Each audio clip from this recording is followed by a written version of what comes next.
नमस्कार। क्या आपने आई लव मोहम्मद लिखा बोर्ड देखा है और उसके जवाब में आई लव महादेव का पोस्टर? शायद आपको लगे ये महज पोस्टरबाजी है, लेकिन हकीकत ये उसके उलट है।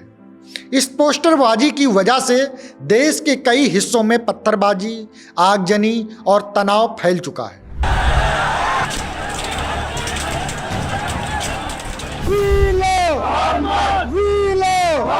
हमारे नबी की क्या पहचान।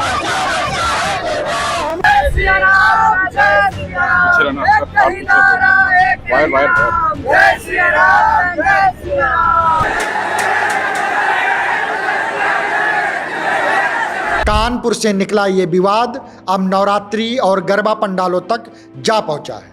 तो सवाल है, क्या सरकार इस आग को रोकने में नाकाम हो रही है? और योगी सरकार जो अपनी कानून व्यवस्था पर गर्व करती नहीं समाती, इस घटना के बाद क्या अब खुद कटघरे में खड़ी है? दर्शकों, अब तक ये विवाद क्यों नहीं थमा और इसे रोकने के लिए क्या कदम उठाए जा रहे हैं, इसके बारे में हम आपको आगे कुछ बताएंगे। इसके पहले इसकी कहानी को जान लेते हैं कि इस विवाद की जड़ कहां पर है। आई लव मोहम्मद विवाद की शुरुआत उत्तर प्रदेश के कानपुर में 4 सितंबर 2025 को हुई, जब 12 वफात के जुलूस के दौरान मुस्लिम युवाओं ने आई लव मोहम्मद लिखा पोस्टर लगाया था। इस पोस्टर को वहां के कुछ अन्य समुदाय के लोगों ने नई परंपरा बताते हुए विरोध जताया। पुलिस ने बिना अनुमति जुलूस निकालने और पोस्टर लगाए जाने पर कार्रवाई की, जिसके बाद विवाद और बढ़ गया। राजनेताओं के बयानबाजी और सोशल मीडिया ट्रेंड के कारण यह विवाद पूरे देश में फैल गया। कई जगह प्रदर्शन और हिंसक झड़पें हुई। मुस्लिम समुदाय ने इसे धार्मिक स्वतंत्रता पर हमला माना और देश भर में विरोध प्रदर्शन किए। AIMIM सहित कई मुस्लिम संगठनों ने इस मुहिम को अपना समर्थन भी दिया। अगर संक्षेप में कहें तो यह विवाद इसलिए मचा क्योंकि धार्मिक अभिव्यक्ति के तौर पर आई लव मोहम्मद पोस्टर को कुछ लोगों ने आपत्तिजनक और नई परंपरा मानते हुए विरोध किया और पुलिस की कार्रवाई ने स्थिति को और भड़काया। विरोध प्रदर्शन, राजनीति, बयानबाजी और सोशल मीडिया ने इसे तेजी से देशव्यापी किया। हिंदू संगठन भी कहाँ पीछे रहने वाले थे। उन्होंने भी इसके जवाब में जगह जगह आई लव महादेव और आई लव महाकाल के पोस्टर लगाए जाने लगे। कानपुर से उठे इस विवाद ने महज कुछ ही दिनों में देश के कई हिस्सों में तनाव फैला दिया। प्रश्न यही है, क्या सरकार और प्रशासन ने समय रहते हालात पर काबू पाने की कोशिश की?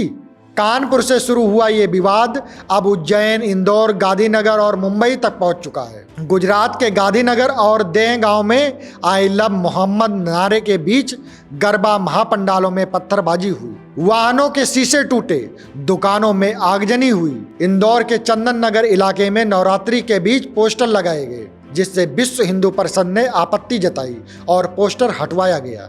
मुंबई के आर्य कॉलोनी में गरबा पंडाल में महिलाएं आई लव महादेव पोस्टर लेकर पहुंची। कर्नाटक के देवानगेरे तक यह विवाद जा पहुंचा, जहां I love Mohammad flex board को लेकर झगड़ा हुआ और पथराव की नौबत आ गई। यानी मामला केवल कानपुर का नहीं रहा, यह अब राष्ट्रीय स्तर पर तनाव का कारण बन गया है। पुलिस हर जगह शांति व्यवस्था कायम रखने का दावा कर रही है। कानपुर हो या गांधीनगर, प्रशासन ने कहा कि हालात अब काबू में है, लेकिन हकीकत यही है कि हर जगह यह विवाद कानून व्यवस्था को खुली चुनौती दे रहा है। बड़े पैमाने पर पुलिस बल तैनात करना पड़ रहा है, लेकिन सवाल अब भी यही है कि आखिर क्यों समय रहते ऐसी घटनाओं को रोका नहीं गया।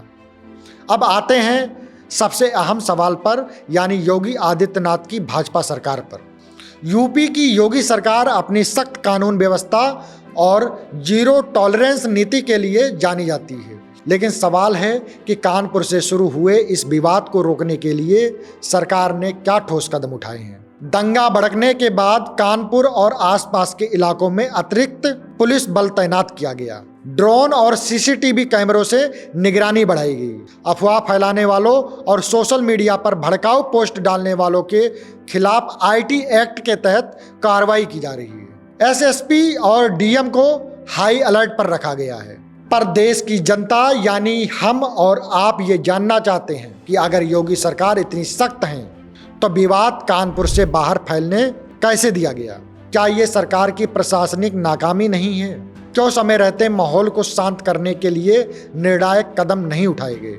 इस विवाद ने केवल राजनीति और प्रशासनिक सवाल खड़े नहीं किए, बल्कि समाज को भी बांटने की कोशिश की गई। त्योहार जो खुशी और उत्साह का प्रतीक होते हैं, अब तनाव और डर के बीच मनाए जा रहे हैं। जहां एक तरफ लोग गरबा और नवरात्रि की तैयारियों में जुटे हैं, वहीं दूसरी तरफ सांप्रदायिक पोस्टरबाजी ने मिलजुल कर त्यौहार मनाने की परंपरा पर सवाल खड़े कर दिए हैं। यूपी की योगी सरकार अक्सर अपनी सख्त कानून व्यवस्था और जीरो टॉलरेंस की नीति का दावा करती है, लेकिन आज सबसे बड़ा सवाल यही है, अगर सरकार इतनी सख्त है तो विवाद कानपुर से बाहर क्यों फैला? पत्थरबाजी और आगजनी रोकने में प्रशासन क्यों नाकाम रहा? त्योहार के समय इस तरह के भड़काऊ पोस्टरों और नारेबाजी को पहले से क्यों नहीं रोका गया? और सबसे अहम, क्या योगी सरकार सिर्फ कार्रवाई के दावे कर रही है या वाकई हालात को काबू करने के लिए ठोस कदम उठा रही है? इन सवालों के जवाब को हर एक नागरिक जानना चाहती है, क्योंकि मामला सिर्फ पोस्टर का नहीं, बल्कि देश की शांति और समाज की एकता का है। जय हिंद।